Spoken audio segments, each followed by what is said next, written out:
generosidade, bondade, respeito, independente da classe social, se é uma pessoa mais simples ou se é o diretor da empresa. Eu cumprimento todo dia, todo mundo que passa por mim na empresa, digo bom dia.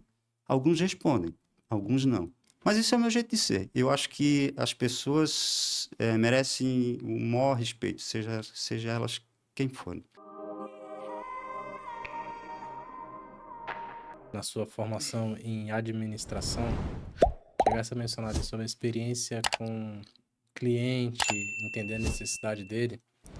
A gente menciona aqui no podcast, né? Só para o público que não conhece ainda o podcast, vai assistir depois pela primeira vez. O propósito desse podcast aqui surgiu porque eu me formei em Direito na UFSC e na última fase de Direito eu entrei em meio que crise profissional por uma pergunta de um professor que eu inclusive entrevistei, o Eduardo Melo, o doutor Eduardo Melo, que é o vice-presidente da OAB hoje. Espero que seja o próximo presidente da OAB. E ele fez a seguinte pergunta: quem aqui iniciou a faculdade sabendo que já queria? Basicamente, na época existiam duas opções: fazer direito para poder prestar um concurso que tenha o pré-requisito a ser bacharel em direito, ou a carteirinha da OAB, mas não necessariamente que tenha experiência, né? Concurso jurídico ou advogar. Via de regra, eram essas duas opções. E ele perguntou: quem aqui já iniciou a faculdade sabendo que queria? Quem aqui iniciou sabendo que queria e hoje em dia já mudou de opinião? E eu fiquei quieto no meu canto e ele fez a seguinte pergunta: e você? Vai responder nada? Eu falei: eu iniciei para fazer concurso público na área do direito, mas hoje eu vou estudar para ser diplomata. Estou estudando para ser diplomata. Ele: você está no curso errado? Você pagou 5 anos do seu tempo de vida para poder de ter feito direito, relações internacionais. Reflete sobre o que você quer fazer da vida. E aquela pergunta me doeu e eu parei para refletir e tomaram outros rumos na vida. Mas depois de um tempo, passei no concurso para atuar na área jurídica, né? E atuei bastante tempo no jurídico de um órgão público. E eu percebi que a faculdade ela não prepara o acadêmico de direito para advogar. Ela entrega o conhecimento, mas ela não prepara para a vida profissional. Então, o slogan desse podcast é: aqui você aprende o que a faculdade não te ensina. A faculdade, ela transmite conhecimento. Conhecimento tem que se converter em chá, né? Que a gente diz na pós em gestão que a gente aprendeu. Competência ou conhecimento, isso tem que se converter em habilidade. Você tem que pegar aquele conhecimento e começar a colocá-lo em prática. Se transformar em uma habilidade que você consegue materializar no dia a dia. E habilidade tem que se transformar em atitudes. Você tem que se tornar bom naquilo que você começou a se tornar habilidoso, né? Igual a bicicleta. Você começa a andar, cai. Chega uma hora que se torna tão habilidoso que é uma atitude automática. E aqui a gente está falando sobre... Você falou sobre vendas. Eu aprendi que tudo gira em torno de pessoas. Em qualquer local que você passe. Numa empresa, como funcionário, como gerente, como gestor, como administrador, como líder, ou até o empresário, o dono do negócio. Tudo gira em torno de pessoas. E quando você falou que você fidelizou os clientes para a empresa que você prestou serviço, é porque você mapeou. O cliente pagou para ter o produto entregue. Só que, além dele, isso é o mínimo. Só que o que ele gostaria que fosse feito por ele, né? Você mapeou a necessidade. Eu quero introduzir esse assunto para poder te fazer uma pergunta depois. Pessoas, processos, passo a passo, como que é feito, cultura da empresa, o que vai ser feito, por quem vai ser feito, quando vai ser feito, prazo, isso é processo. E por último, o produto. Produto para uma empresa, para um negócio, não é mais do que a obrigação de ter um produto de qualidade.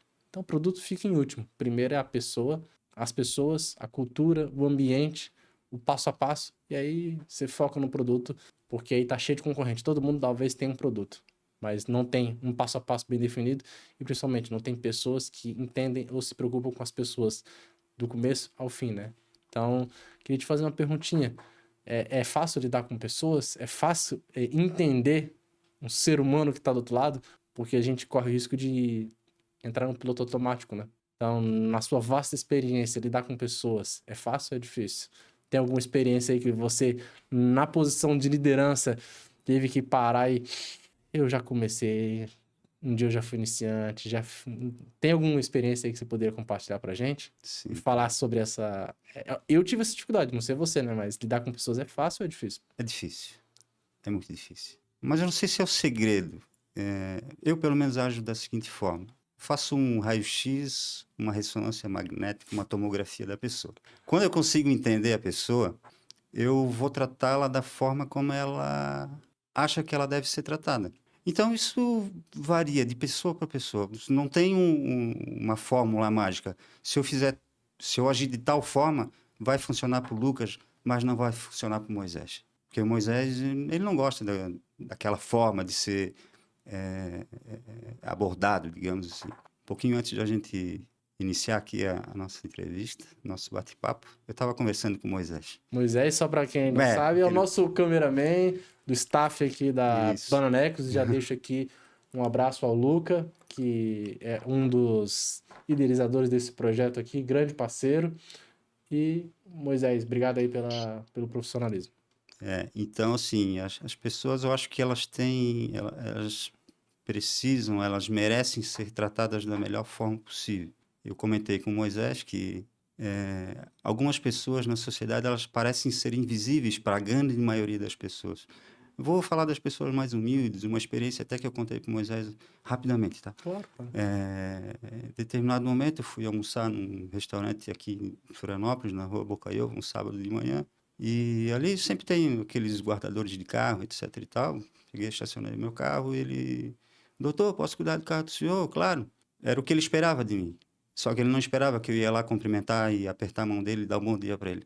E estava comentando com o Moisés. Ele disse, olha, o senhor não sabe o que o senhor acabou de fazer. Eu ganhei o meu dia. Nunca ninguém veio apertar minha mão. Porque eu sou invisível. Então esse é o meu jeito de ser. Então eu faço um raio-x. Eu tento imaginar. Eu devo ter errado muitas vezes. Mas eu acho que acertei mais do que errei. Então, eu acho que generosidade, bondade, respeito, independente da classe social, se é uma pessoa mais simples ou se é o diretor da empresa, eu cumprimento todo dia, todo mundo que passa por mim na empresa, digo bom dia. Alguns respondem, alguns não. Mas esse é o meu jeito de ser. Eu acho que as pessoas merecem o maior respeito, seja elas quem forem. Talvez eu já tenha cometido alguma falha, mas foi sem querer. Mas isso daí é uma qualidade chamada empatia, né? E aí eu vou aproveitar o gancho. Eu, como cristão, tento praticar. A gente nunca vai atingir a perfeição. Para mim, eu entendo que a perfeição é um estado de buscar se aproximar cada vez mais da excelência, né? Somos pedras brutas, constantemente tentando lapidar e enxergar primeiro onde tem uma impureza para poder depois lapidá-la. Isso é um processo constante. A perfeição é um estado ideológico, não um estado de ser atual, né? E a regra de ouro é: faça ao outro o que você gostaria que fosse feito por você. Isso é muito difícil. Isso é muito difícil. Mas acho que essa é a grande diferença do ser humano para a máquina. A IA, cada dia mais, está sendo alimentada com inteligência, com conhecimento. Só que uma coisa que nunca vai poder ser transmitida para um robô, por mais tecnológico que ele seja: o ser humano. Esse olho no olho, essa empatia. Acho que está faltando em tempos atuais, né? E você não imagina o poder que tem um abraço. Uma máquina não vai te abraçar. Mas isso pode fazer diferença. Um aperto de mão, que nem eu acabei de dizer, fez toda a diferença para aquele cidadão. Às vezes um bom dia, o pessoal que está varrendo a rua ali, eles são invisíveis à sociedade. Para mim não, mas para a grande maioria. Não custa nada dar um bom dia para a pessoa. Faz a diferença na vida dela. Ela diz, opa, esse aí me enxergou. E então as pessoas, acho que hoje em dia as pessoas não têm mais empatia, ou têm muito pouco. É uma palavra da moda, empatia, né? Meio que, te coloca no lugar do outro, não sei o quê. Mas o discurso é uma coisa, agora eu quero ver você aplicar isso no seu dia a dia. É difícil para a grande maioria das pessoas. Para mim, eu acho que não, tranquilo. Mas aí eu vou te fazer uma perguntinha então. Na sua vasta experiência como lidando com pessoas, estão na frente de projetos, ocupando uma posição de liderança, que conselho você daria para a nova geração de líderes que estão surgindo aí no mercado? Que hoje em dia as pessoas estão uma geração muito acelerada, com muita tecnologia, com muita informação, e vão surgindo oportunidades que talvez eles não tenham acumulado ainda competências pessoais. Tenha a competência profissional, mas que competências você diria que são necessárias para ser um bom líder? E o que é ser um bom líder para você? Eu acho que você precisa ter conhecimento técnico. Isso Não é mais que sua obrigação, né? é. Conhecimento técnico é extremamente importante. Agora você precisa, essencialmente, saber lidar com pessoas. Você conduzir a sua equipe de uma forma que eles nem percebam que você é o líder, e sim você é um colega de trabalho. Eles vão se sentir muito melhor, na minha opinião. Não quer dizer que eu esteja... É um modelo que deu certo para você, né? Dá certo para mim. Então, assim, as pessoas com as quais eu trabalhei, com as quais eu trabalho hoje, é claro que eles me respeitam como líder. Eles me chamam de chefe. Eu nem gosto, né? Ah, o chefe daqui, chefe dali. Tem gente que trabalhou comigo, aliás, tem gente que nem trabalhou comigo, que me chama de chefe. Porque alguns liderados que já não estão mais trabalhando comigo me chamavam de chefe, e essa outra pessoa incorporou, ela me chama de chefe até hoje. Ela nunca foi, nunca foi. Mas aqui eu sempre tratei. Obviamente que nos momentos que é necessário você se posicionar como líder, você deve. Em alguns momentos isso é necessário. Mas fora isso, quando não é necessário, vamos trabalhar todo mundo mais ou menos na mesma sintonia.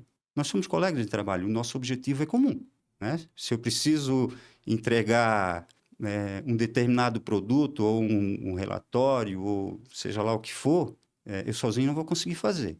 Então, você vai me ajudar, eu vou me ajudar. Juntos, nós vamos conseguir atingir o nosso objetivo e o nosso chefe vai ficar feliz, porque nós somos uma equipe. Então, eu acho que o conhecimento técnico é extremamente importante e é necessário, mas saber lidar com as pessoas, na minha opinião, é fundamental. Mas lidar com pessoas é lidar com uma caixinha de surpresa, né? Tem até um filme que saiu agora no cinema, Divertidamente 2, que mostra a cabeça de primeiro de uma criança, depois do adolescente, várias emoções começam a eclodir e o ser humano é uma caixinha de surpresa porque eu acredito muito que lidar com pessoas é uma das inteligências, né? Sou curioso, né? Não vou dizer que eu sou inteligente, mas eu gosto de sempre ir atrás de informação. Sou um eterno aprendiz.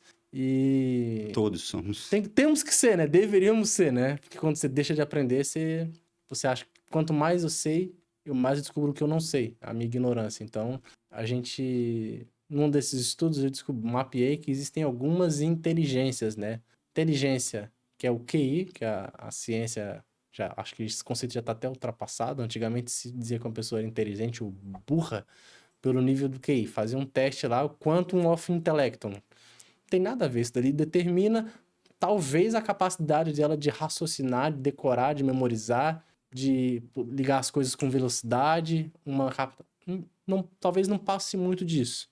Não é o aluno mais inteligente de uma turma que se torna geralmente um grande líder que ocupa os grandes empresários. A maioria deles no Brasil e mundo afora nem fizeram faculdade ou começaram e abandonaram.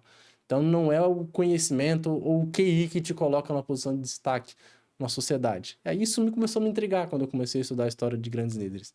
Eu descobri que existe a inteligência emocional, que é essa que a gente está falando, que é saber mapear, entender, analisar, processar suas próprias emoções e depois o impacto que ela tem na vida dos outros. Quando você começa a fazer esse fluxo, você começa a entender que a pessoa talvez não teve um dia bom. Ela estourou? Se ela estourou, eu não posso estourar. Então a gente começa a lidar com as emoções para que inteligência emocional, na minha percepção, é usar as emoções de forma inteligente. Porque se você não usa as emoções de forma inteligente, as emoções te usam. Dá cagada, dá ruim, né? Então, acho que essa é uma das habilidades que eu acho importante. E a inteligência emocional aponta para uma segunda que anda de mão dada, que é a inteligência interpessoal, que é saber se relacionar com as pessoas num mesmo ambiente. Ser humano, tem dias que a gente tem vontade de entrar para a caverna e ninguém fala comigo. Mas quando você está no ambiente de trabalho, você não pode fazer isso. Você tem que saber, estou num dia ruim, mas eu não posso fazer do meu dia ruim, do momento ruim, estragar o momento de todo mundo. Então a gente tem que saber se relacionar. Isso faz parte da sociedade, né? Então, nessas 3 inteligências aí, eu acho que estamos diante de um grande mestre aqui, porque há algumas experiências que a gente já vivenciou num convívio, és um mestre nesse quesito. para contribuir de alguma forma também. Você falou que as pessoas nem todo dia elas estão felizes. Pode acontecer uma série de coisas no mundo particular, mas no dia seguinte você tem que trabalhar. E você não está num dia bom. E, na minha percepção, o líder, quando identifica que o cara não está num dia bom, não custa nada ele ir lá perguntar: eu percebi que você não está legal hoje, eu posso te ajudar de alguma forma? Eu estou aqui no teu lado. Se tu precisar, um ombro, precisar falar alguma coisa, estou aqui para te ouvir, para te ajudar se eu puder. Gostei dessa frase. Essa daí eu vou anotar. Tô aqui pra te ouvir, pra te ajudar se puder. Gostei dessa. Às vezes o problema da pessoa, você não consegue fazer nada, porque, enfim, as pessoas têm problemas. E às vezes Brigou com a esposa. Eu não vou conseguir, né, reconciliar o casal.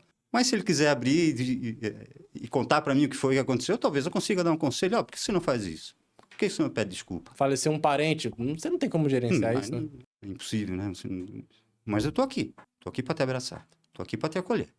Uau. Depois vocês perguntam por que eu disse que estávamos aqui com um dos grandes exemplos de liderança, né? Porque isso daí para mim é incrível, que todos os líderes que eu trouxe aqui nesse podcast falaram que uma das características de todo grande líder é saber ouvir. Isso quer dizer que eu sou um grande líder? Óbvio. E eu óbvio. não me sinto assim. Mas aí você não se sente assim. Eu acho que porque é a humildade. E talvez... É tão natural que pra você não tá fazendo nada demais. E esse tipo de coisa você não aprende em faculdade, né? Não aprende. Isso é natural da pessoa, né? Alguns são assim, outros mais, outros menos. E outros são insensíveis. Pensam em si e quem está do meu lado, que se vire com o seu problema. Ema, cada um com o seu problema, né? Mais ou menos por aí, Lucas. Mas é engraçado que quando você tá lidando com pessoas, o problema do outro acaba respingando em você, se você depende do outro, né? Eu acho muito interessante a palavra equipe em inglês, a gente gosta de trabalhar isso nas nossas consultorias. Equipe em inglês é team, T-E-A-M, que cada letra tem um significado. Together, everyone achieves more. Traduzindo, juntos todos conquistam mais ou juntos todos chegam mais longe. E lá no quartel a gente tinha uma frase que é: a missão foi dada para todos, não é para A, B, C ou D. No final, quando vem quem deu a missão no começo do dia do briefing, ele falava assim: vocês têm até tal hora para fazer isso. Ponto. E saía fora. Deixava o parquinho, o circo pegar fogo. No final, cada um... Aí sempre tinha aquele que era como é que eu posso dizer assim, basicamente, o que era o 01, né? Que ficava lá como o xerife do dia, que ele ficava delegando, coordenando tudo.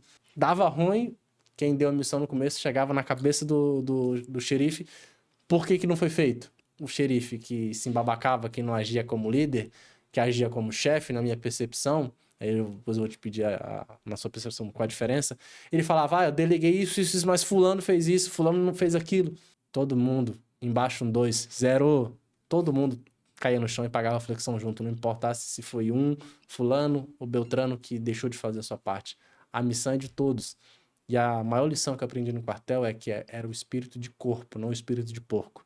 É todo mundo junto. Chega todo mundo junto ou não chega ninguém. Ninguém fica para trás. Então, tudo isso envolve você entender que se alguém não tá bem, vamos voltar e vamos carregar ele. Não pode ficar ninguém para trás. A meta numa empresa, ela é da equipe. Se um consegue produzir mais rápido, ele termina o dele, volta lá e ajuda quem tá mais devagar, auxilia, às vezes é uma incompetência, dá uma capacitação. Tá num dia mal, fala assim: hoje eu te ajudo. Bom, todo mundo se ajuda. A meta é da equipe, né? Então, sobre esse espírito de corpo, de união, a gente gosta de dizer que é mais do que necessário entender o que é uma equipe. E queria te perguntar se tens algo na tua gestão, na tua trajetória que você acha interessante compartilhar sobre isso aí, sobre o espírito de corpo, união, as pessoas se sentirem parte de uma equipe. Vamos lá. Atualmente eu atuo na Fiesc, né? Estou subordinado à gerência de controladoria. A equipe tem um líder, Rogério, são 90 pessoas. No início dessa gestão, o superintendente corporativo deu uma missão para a equipe. Para a equipe, não foi para A ou B, né? Não, para a equipe.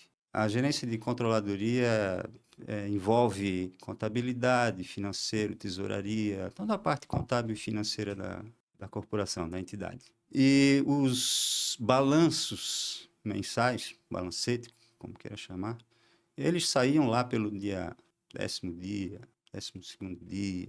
E E folha de pagamento é sempre um dia 15, tem que estar pronta para cair na conta dia 5, né? Mas vamos Mas, lá. enfim, os balancetes saíam um certo atraso. E o superintendente, então, ele encomendou à equipe: eu quero reduzir esse prazo para quinto dia útil. Olha aí, nem sabia, já tava Quinto dia útil. Aí loucura não isso. dá, não dá, não dá, não dá, não dá, não dá, não dá. Nós temos um líder. Disse, não, por que não dá? Qual é o gargalo? Qual é o problema? Vamos tentar achar. Ah, isso. Tá, e se a gente fizer de tal forma, resolve o problema? Olha, acho que sim. Resumindo a história: quinto dia útil, quarto dia útil, terceiro dia útil e nós estamos hoje. E a partir do mês que vem, a encomenda é segundo dia útil. E o atual superintendente, ele quer que até o final da gestão dele a gente consiga, talvez, fazer o fechamento no primeiro dia útil. De 10º já estamos no terceiro. Então, eu acho que mês que vem é o segundo e depois o primeiro. Acho que a gente vai conseguir. Mas isso só é possível porque a equipe entendeu. A equipe comprou a ideia, né? Então, as pessoas fazem isso hoje naturalmente. Aquilo que talvez lá no passado era uma dificuldade enorme, eles foram descobrindo que não dá, acho que dá. Então, sim, tem a gerência, e depois tem os coordenadores e tem a equipe que desenvolve esse trabalho. Então, está dando certo. Acho que a gente vai conseguir atingir esse objetivo. Esse é um exemplo, claro, né? Mas aproveitando, você falou sobre a FEPESE, né? Fiesc. Fiesc, perdão. Você falou sobre a Fiesc, sobre a sua atuação. Queria te fazer uma pergunta aqui mais técnica, né? O que que é a Fiesc? O que que ela se propõe a fazer, propriamente dito? Quanto tempo você está atuando? Fala um pouquinho sobre Eu vou falar superficialmente, até porque eu não tenho procuração para falar profundamente. Aí o ideal seria convidar o presidente Mário César de Aguiar para estar aqui. Mas, então, sobre a sua atuação, A Federação das Indústrias é uma entidade que tem como objetivo principal defender os interesses das indústrias de Santa Catarina. Por isso, Federação das Indústrias. Então, nós temos a do comércio, temos a do transporte, etc. Essa federação defende os interesses da indústria. e a sua atuação, propriamente dita, dela? Se Isso. dá em quê? Então a federação ela é um guarda-chuva onde ela tem outras entidades abaixo dela, que são SESI, SENAI, IEL, CIESC. Eu basicamente atuo mais próximo ao SESI e SENAI. Então, essas duas entidades, SESI e SENAI, elas parcialmente são mantidas por uma contribuição compulsória que é paga pelas indústrias, que vem a ser um percentual sobre a folha de pagamentos. O SENAI recebe 1,5% sobre a folha de pagamento das indústrias e o SESI 1,5% e o SENAI 1%. O pagamento dessa contribuição ela pode ser feito de duas formas, diretamente ou indiretamente. O indiretamente, o que é? A empresa, quando recolhe a sua contribuição compulsória na mesma guia do INSS, é um DARF, né? Uhum. Ela também vai recolher a contribuição para o SESI e para o SENAI. Essa contribuição vai para a Receita Federal, depois a Receita Federal distribui para os SESIs e os SENAIs do Brasil inteiro. E a segunda forma de realizar essa contribuição é firmando um termo de cooperação com essas entidades. E qual é a diferença entre uma e outra? A direta da indireta. Na direta, que é firmado um termo de cooperação, a empresa ela tem o direito de fazer a retenção de parte Do valor. desse valor, que não é um simples desconto, muito pelo contrário, é um recurso que o SESI e o SENAI abrem mão para que a empresa, então, possa aplicar em benefício dos seus colaboradores. Vamos por partes. Aquela contribuição que é devida ao SENAI e que parte dela pode ser retida pela empresa, a empresa vai ter que, essa retenção, esse valor retido, ela vai ter que aplicar na qualificação da mão de obra dos seus empregados. E no SENAI, em educação básica e continuada, creche, ensino médio, em saúde e segurança do trabalho e em promoção da saúde. Então, esses recursos ficam com a empresa, ela vai aplicar e, ao final de cada exercício, ela precisa fazer uma prestação de contas. Então, a nossa atuação, né, nessa área é garantir que eu estou falando aqui agora só da direta, tá? Dos termos de cooperação. Garantir que esses contribuintes efetuem o recolhimento corretamente. A fiscalização, né? Propriamente Isso.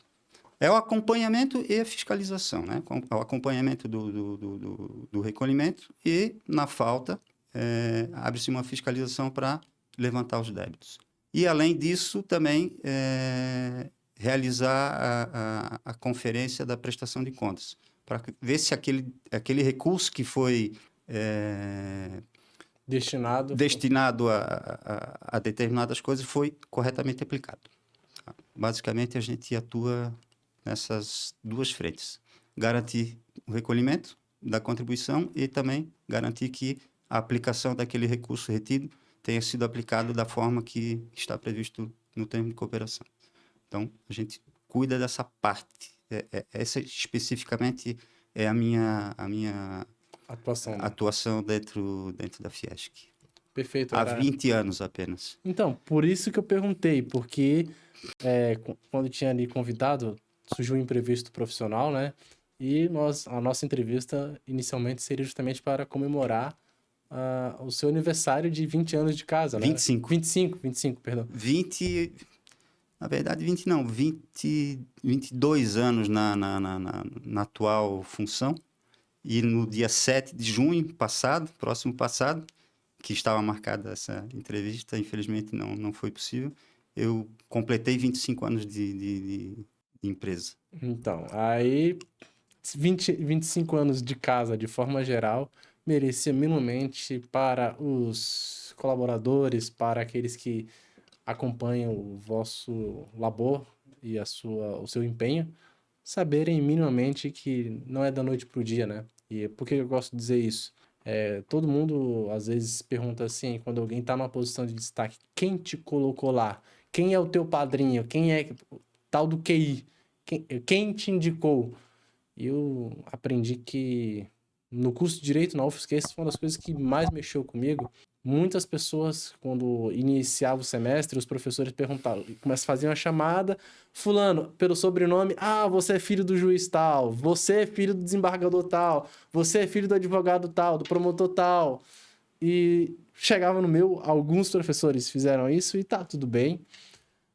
Lacerda, você é filho de quem? Eu brincando falava, sou filho do meu pai e da minha mãe. Prazer. E acabava ali a piada. Mas eu aprendi que na vida, de forma geral, uns nascem com mais facilidades, outros com mais dificuldades. Só que no final das contas, é sobre você e sobre o valor que você agrega na vida dos outros. É a filosofia de vida Kaizen. Hoje melhor do que ontem, amanhã melhor do que hoje. Quando a gente internaliza esse conceito e coloca em prática, é impossível você não se destacar em qualquer aspecto, qualquer área da sociedade. Vou trazer um exemplo bíblico que, para mim, se tem um personagem na Bíblia que eu admiro e busco me inspirar, claro, Jesus é o personagem central. Estou falando dos periféricos. José. Não menos importante. Não menos importante. Do grego, do hebraico, o nome José, Yosef, tem um significado que é aquele que acrescenta. Por onde ele passava, o nome dele já trazia uma missão que era, ele tinha que agregar valor por onde ele passava. Na casa do pai, quando ele não estava mais agregando valor, em tese era o filhinho mimado de Jacó, Deus deu o seu caminho para que ele fosse levado para uma terra distante como escravo. Como escravo, por atividade, ele se destacou, se tornou chefe da casa de Potifar como escravo, nem parecia mais um escravo. Na prisão, mesmo sofrendo injustiças, ele agia com humildade, com liderança, se destacou. Ele era um prisioneiro que tinha a chave da cadeia. Então, eu acredito muito que agregar valor e maior é o que serve para os outros. A proatividade abre portas, o caráter, a conduta. Então, dentro desse contexto, alguém talvez já tenha tido essa vontade de perguntar, mas quem te colocou hoje na posição que você ocupou hoje? Acho que ninguém, você mesmo se colocou. Se puder dar um conselho aí para quem está querendo se destacar na carreira, na profissão, se destacar, de uma forma geral, na sociedade, que conselho você daria para ter uma carreira consolidada, para poder dizer com orgulho que tenho 25 anos de casa, fui construindo uma carreira, né? Porque logo no começo começou trabalhando de forma super humilde em uma área totalmente diferente. Então, quem vê hoje numa trajetória com 25 anos de casa, uma posição de destaque, não é da noite para o dia. É uma construção, né? Se puder dar um conselho, falar sobre esse assunto, acho que seria muito interessante. Eu mesmo quero ouvir esses conselhos aí. Vamos lá. Eu acredito que o jovem lá, que terminou a faculdade, acha que, bom, agora eu vou. Agora eu vou arrebentar, né? Vou. Não vai. Estou com 57 anos de idade e desde que eu terminei a faculdade, eu nunca parei de estudar. Aliás, isso talvez um grande diferencial da Fiesc. Assim como eu falei da universidade lá da Brahma, SESI e Senai também tem uma. Então, uma infinidade de cursos que transitam por vários assuntos. Inteligência artificial, comportamento, inclusão, o assunto que você quiser. Está lá disponível. Para os funcionários, evidentemente. Para a sociedade, para nós é gratuito. E olha só que legal. A gente tem a liberdade de fazer isso esses cursos durante o nosso horário de trabalho. Claro, eu não posso ficar o dia inteiro fazendo curso. Uhum. Dedicar um período. São cursos online, né? Você assiste a hora que quiser. Também pode assistir em casa, não tem problema nenhum. Mas é permitido que você faça curso. Então, talvez o melhor ou o maior conselho que eu possa dar. Terminou a faculdade e não acha que tu vai arrebentar porque tu não vai. Tens que te atualizar. Nós estamos em 2024, julho. julho. Vai começar julho. Julho, segunda-feira, né? Então, metade do ano. Já foi. Esse ano eu já fiz 8 cursos. 9. Um de inteligência artificial que não foi da Unindústria, um curso fora. Só esse ano. Ano passado eu acho que fiz uns 12. E no ano anterior eu fiz 16. Eu dei uma olhada nisso hoje para poder falar aqui. Né? Eu não lembrava que eu tinha feito tanto. Somando todas as horas dos últimos 3 anos, deu uma pós-graduação. Em horas. Carga horária, né? Carga horária. Deu uma pós-graduação nos últimos 3 anos. Para quem não sabe, é no mínimo 180 horas, né? Então, não, 120? Deu 200... 180, né? No mínimo, né? 180 no mínimo. No mínimo. Algumas 360, Isso, dependendo... mas a menor carga horária é 180, que é a mínima reconhecida pelo MEC, né? De Isso. 6 meses. Eu fiz, nesses 3 anos, 245 horas de curso. Uma coisa bacana que a empresa proporciona para a gente. E eu posso trazer um parênteses? Isso que você está falando é mais uma característica que o torna um grande líder. Aí, nesses cursos que eu fiz em inglês, tinha um acrônimo lá que eles utilizam, que é, em inglês, Good Readers Become Good Leaders. Grandes leitores se tornam grandes líderes, porque você troca só o R pelo L. Então, grandes leitores se tornam grandes líderes. Então, é isso. Mais uma característica aí, né? Então, eu acho que a atualização é fundamental. Você tem que estar ligado em tudo. E não pensa que, eu sou administrador, só vou estudar administração. Não. Olha, começa a observar cursos de comportamentais. Tentar entender o teu colega de trabalho. Aquilo que a gente já falou ali há pouquinho. Tentar entender a cabeça dele. O que você pode fazer para ajudar. Conceitos de administração tem escritos ali. Agora, lidar com pessoas, isso não é muito fácil. É prática, né? É vivência, né? É experiência. Experiência. Eu acho que é por aí. Então, se eu pudesse realmente aconselhar alguém, não sei se sou um bom conselheiro, mas eu diria humilde, né? eu diria que realmente se preste atenção e se atualize. Não largue, digamos, os estudos. E qualquer assunto que você venha, mesmo que superficialmente, alguma coisa você consegue tirar e usar isso na tua vida profissional. E falando sobre a vida profissional, né?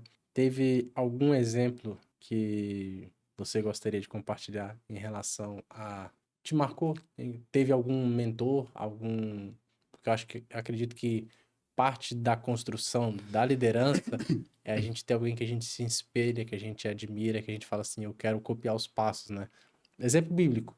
Os discípulos tinham os apóstolos tinham Jesus, a nível de proximidade. Isso a gente vai dizendo de escalonamento, né? Numa empresa tem lá presidente, diretores, supervisores. Então tem um escalonamento. A gente sempre tem alguém que a gente se espelha para copiar passos, copiar atitudes, no sentido de se espelhar, né? Tens algum líder, assim, alguém que marcou a tua trajetória? Você falou assim, eu quero ser que nem esse líder, que nem esse gestor. Para deixar aqui um momento de gratidão, talvez uma mensagem do que você copiou, que você talvez incorporou nessa sua jornada, um erro, um acerto que você cometeu. Acho que é interessante. Quem te conhece como líder, como gestor, perceber que existe uma construção, né? Ninguém nasce pronto. Bom, vamos lá. Eu vou começar pelos presidentes, pelos quais eu passei, cada um com a sua característica. Espero que ninguém puxe minha orelha depois. Quando eu entrei na entidade, 7 de junho de 1999, no final do mandato do Oswaldo Moreira Duarte. Então, pouco posso falar dele porque não o conheci. Sucedeu ele José Fernando Xavier Faraco, que muito sagaz, um homem extremamente inteligente, ele é engenheiro, formado aqui na UFSC também. Tinha uma característica bastante política. E a nossa entidade, ela, de uma certa forma, ela é parcialmente política. Então, ele era um homem bastante voltado nesse sentido e bastante técnico também.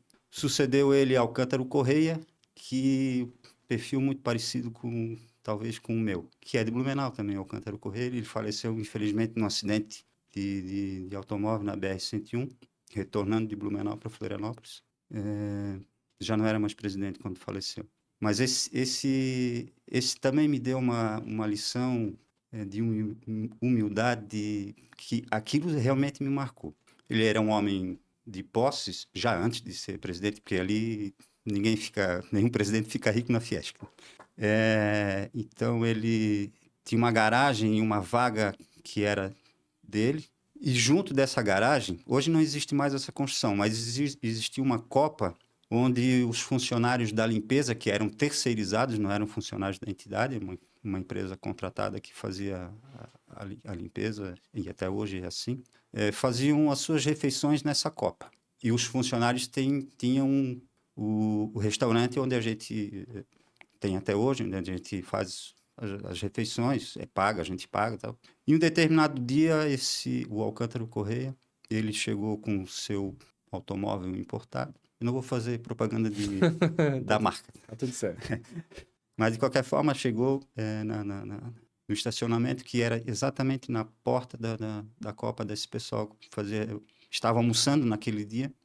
Ele saiu do seu automóvel, cumprimentou, ele enxergava as pessoas não eram invisíveis para ele, sejam quais fossem, e qual a sua atividade profissional. E ele percebeu que aqueles funcionários estavam almoçando em potes plásticos, comida que trouxeram de casa, fria, talvez, não sei. Aquilo mexeu com ele, eu acho. Ele chamou o responsável pelo RH, imagino eu, não sei quem que ele chamou, e ele disse para a pessoa assim, a partir de amanhã, aquelas pessoas vão almoçar no restaurante e não vão pagar. Aquilo me deixou impactado pela humildade e pela empatia com o próximo. Ele não precisava fazer isso, nem funcionário da Fiesp que eles eram. E é daquele dia em diante que essas pessoas passaram, então, a fazer as refeições com segurança, porque nós temos nutricionista, etc. e tal. Aliás, o SESI tem restaurantes espalhados pelo Brasil inteiro. É um dos produtos do SESI, né? Restaurante industrial. Por sinal, é muito bom. É bom, é bom. Uma qualidade impecável, né? Na época que eu estava fazendo faculdade lá em Brasília, de vez em quando eu ia almoçar lá. Eu conhecia. Eu transitei também no serviço de alimentação. Aliás, entrei na Fiesp, no SESI, como gerente do serviço de alimentação. Fiquei por 2 anos. Depois fui transitar e estou hoje na arrecadação. Sucedeu Alcântara Correia, Glauco Corte, também bastante voltado para as questões mais políticas. Um grande homem também. E, por fim, agora o Mário César de Aguiar, que está terminando o mandato dele no próximo ano. Conduz de uma forma excepcional a entidade e, além de ser também bastante político, transita no governo do Estado e até a nível nacional com bastante desenvoltura. E é um cara também muito voltado para as questões internas da entidade. Então, ele é político e também um baita de um gestor. Então, cada um deles traz trouxe um ensinamento para mim. Humildade, gestão, honestidade, a parte política que também É importante, né? Em convívio em A sociedade, né? gente, tem gente que diz, eu não gosto de política. Cara, tu é político. Geralmente Tu quem não diz, sabe o que tu tá falando. Tu é político. Tu só não sabe. geralmente Qualquer um é. geralmente quem diz que não é, Uhum. depois. E depois, além dos presidentes aí que Mas são... na são, vida, assim, tirando as referências. a Fiesc, tens algum grande mentor na vida pessoal, fora da. Tem alguém aqui que trouxe um grande ensinamento para você? Você gostaria de compartilhar? Eu vou trazer um exemplo, tá? Eu tive um grande mentor, que foi o Bob Proctor. Fiz dois cursos com ele. E num dos cursos que eu fiz foi na Alemanha. Ele deu uma aula para líderes numa empresa na qual eu fiz parte ali, de marketing multinível, já fiz isso, mas fiz com o intuito de me aproximar dele, entrei numa empresa que era internacional. E nesse curso de lideranças, ele deu uma aula sobre vendas e ele falou uma coisa que marcou minha vida. Ele falou o seguinte: do faxineiro ao presidente de qualquer empresa, o quão rico ou quão pobre você é não está linkado ao seu saldo bancário. A riqueza e a pobreza estão na mente. E aí ele falou uma frase que me marcou. Ele disse: pobre, ele falou em inglês, obviamente. Poor tem um significado, letra por letra. Passing over opportunities repeatedly. Pobreza é as oportunidades estão passando de forma repetida e você não agarra. A pobreza é não enxergar as oportunidades que estão ao teu redor. Profundo.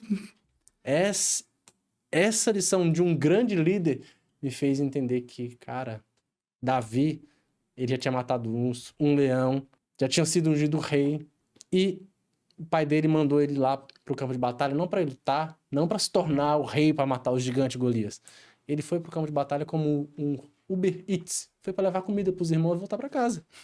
Mas lá no campo de batalha, ele enxergou uma oportunidade. No campo de batalha, o que os soldados falavam?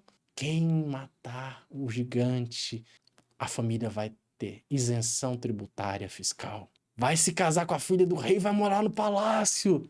Estavam todo mundo falando na oportunidade, mas ninguém fazia nada. Agarrava a oportunidade. Ele, peraí, já matei um urso, já matei um leão. Ainda estão, acima de tudo, afrontando, fazendo pouco caso do nosso exército, da nossa nação. Eu vou. E chegou a oportunidade, foi lá e matou no peito.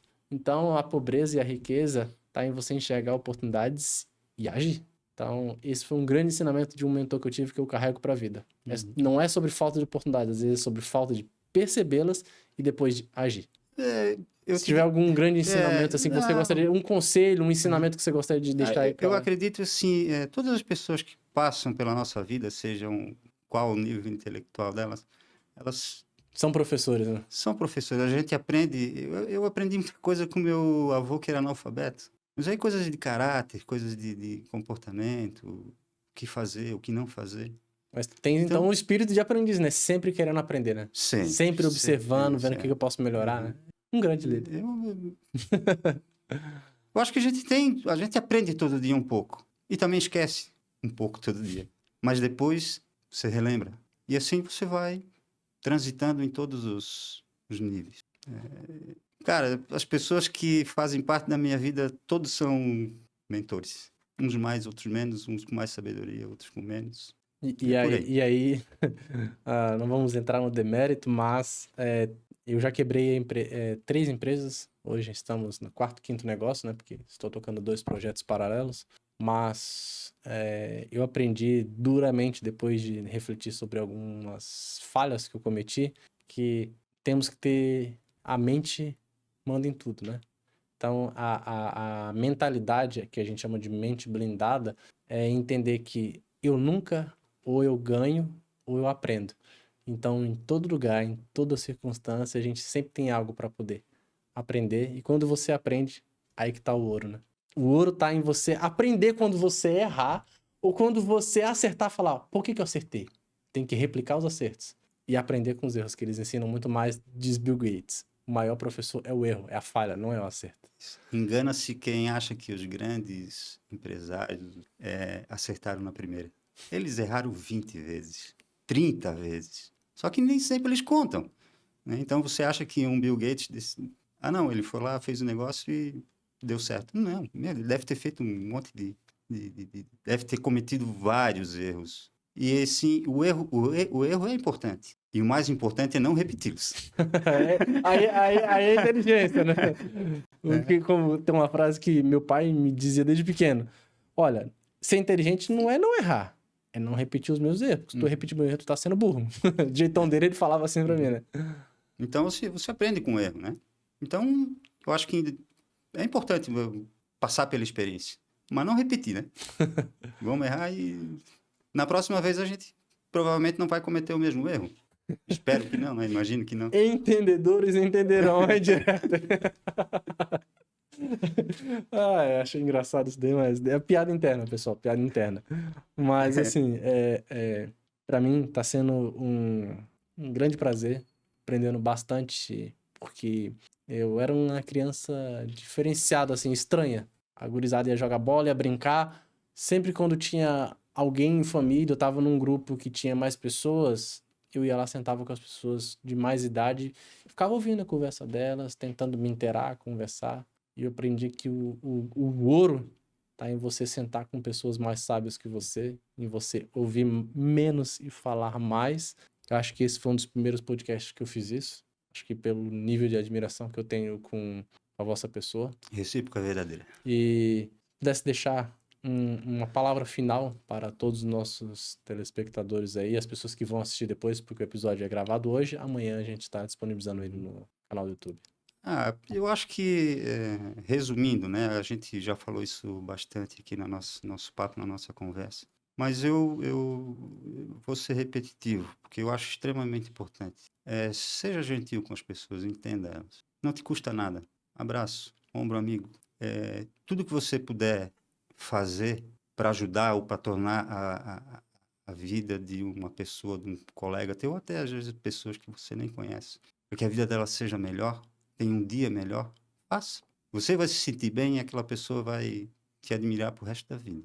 E não esqueçam de se atualizar, não esqueçam de estudar, porque a vida, o conhecimento, ele não acaba no final da faculdade.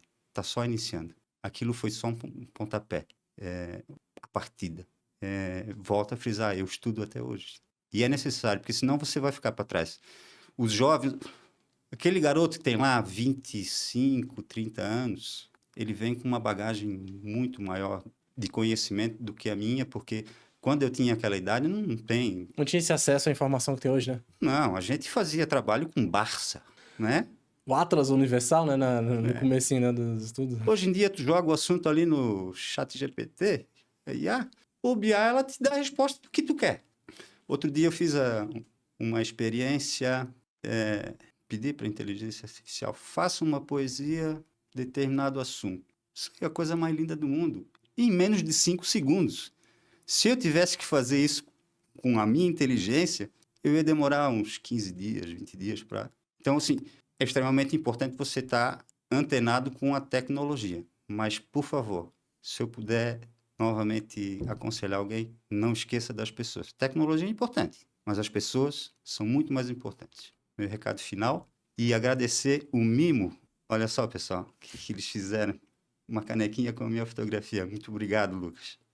E vamos finalizar então com o mimo do nosso patrocinador. Colocando aqui na tela, a Alfagar Modas Masculina. O amigo, o irmão, usa bastante gravata, né, terno. Então temos aqui um mimozinho, uma solução do Vitor Fagar. Nós entrevistamos ele aqui, ele foi no Shark Tank Brasil, foi vencedor da 7ª edição. Opa! Aqui em Florianópolis, ele mora aqui. Inventou isso daqui, ó. Por acaso já foi usar uma gravata, sai correndo e ela fica pulando, batendo assim na cara. Ou foi tirar uma foto, a gravata tava torta, desalinhada. Solução da dor do cliente, né? Então, tá aqui um presentinho. Esse produto simplesmente coloca ele ali a gravata por dentro, ela tem sempre um passador ali, não tem? Sim. Passa ela ali por dentro, tem um botãozinho, uma brechazinha para prender no botão em cima, uma brecha para prender no botão embaixo. A gravata fica estabilizada, não fica flutuando, fica alinhada e, gosto de dizer, não vai mais tomar gravatada na cara no vento sul, né? Quando bate aquele vento sul. Então... Tá aí, ó, uma solução simples, um produto Não conhecia. Então, o nome desse produto se chama Thai Club e quem quiser conhecer mais é só digitar lá no Instagram Alfagá Moda Masculina. Só Alfagá já vai aparecer ou Vitor Fagá. E se não encontrar, é só mandar uma mensagem para mim que eu passo o link para vocês. Joia. Então, fica mais esse mimozinho aí. Obrigado, E dizer Lucas. que para mim é uma honra recebê-lo aqui. Esse bate-papo incrível, super enriquecedor e particularidades suas que eu não conhecia. Já admirava, agora admiro ainda mais. Poxa. Gratidão por aceitar o nosso convite. Muito obrigado, Lucas. Privilégio e uma honra. Uma honra, a honra é minha. Espero que tenham gostado. Então, depois a gente vai fazer alguns recortes aí, vamos presentear o nosso amigo e vamos compartilhar essa mensagem, porque eu acho que a geração atual, mais do que nunca, carece de bons exemplos, de bons líderes e de pessoas para poder se inspirar. Eu acredito que a palavra convence, mas é o exemplo que arrasta. E tem particularidades que todos nós carregamos na nossa jornada que quando a gente coloca para fora, as pessoas falam, nossa, eu precisava ouvir isso. Algumas das falas dele, eu falei, eu precisava ouvir isso. Então, o que a gente ouve, absorve de bom. Espero que uma ou duas, pelo menos, pessoas vão extrair esse ouro dessa nossa conversa. Obrigado. Se uma pessoa já entendeu o recado que a gente quis dar, eu já fico feliz. Não, uma já tem, por isso que eu falei duas, né? Tem uma aqui e mais então uma. Então tá. Então, duas. É isso Já aí. fico bem feliz. É isso aí. Agradeço a todos pela audiência. Até breve e gratidão por tudo. Um abraço, pessoal. Acho que foi.